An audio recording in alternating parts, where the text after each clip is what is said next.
In today's video, I'm going to teach you how to set up recurring journal entries in QuickBooks Online. If you regularly enter the same journal entry over and over, creating a recurring template can save time and help keep your bookkeeping consistent. This is especially useful for adjustments that happen on a routine schedule, like monthly accruals, depreciation, or other repeating entries. In this walkthrough, I'll show you exactly how to set it up so QuickBooks can help automate the process. To begin, click the plus new button, then select Journal Entry. This opens the Journal Entry window where you'll create the transaction that you want QuickBooks to repeat in the future. Next, enter the journal entry date. This should reflect the date you want to use for the entry you're creating right now. Starting with the correct date can help make sure your recurring schedule lines up properly. After that, fill in the details of the journal entry. Add the appropriate accounts, then enter the debit amounts, credit amounts, and descriptions. Be sure your debits and credits balance before moving on.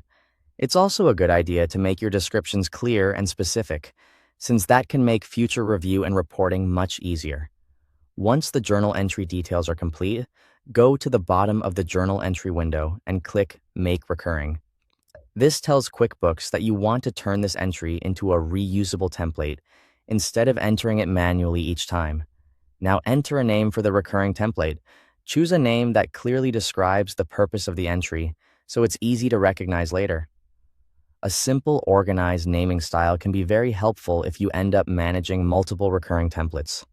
Next, choose the recurring type. You'll see options for scheduled, reminder, or unscheduled.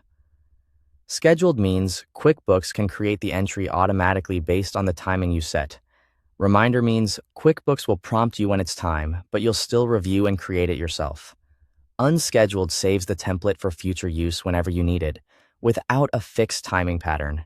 Then set the recurrence interval and schedule. This is where you define how often the journal entry should repeat and when it should begin. Take a moment here to make sure the timing matches your accounting needs, since this determines when the entry will be created or flagged. Before saving, review all of the recurring journal entry settings. Double-check the name, recurring type, frequency, schedule, and transaction details to make sure everything looks accurate. When you're satisfied, click Save Template. That's it. Your recurring journal entry template is now set up in QuickBooks Online and ready to help streamline your workflow. Thanks for watching.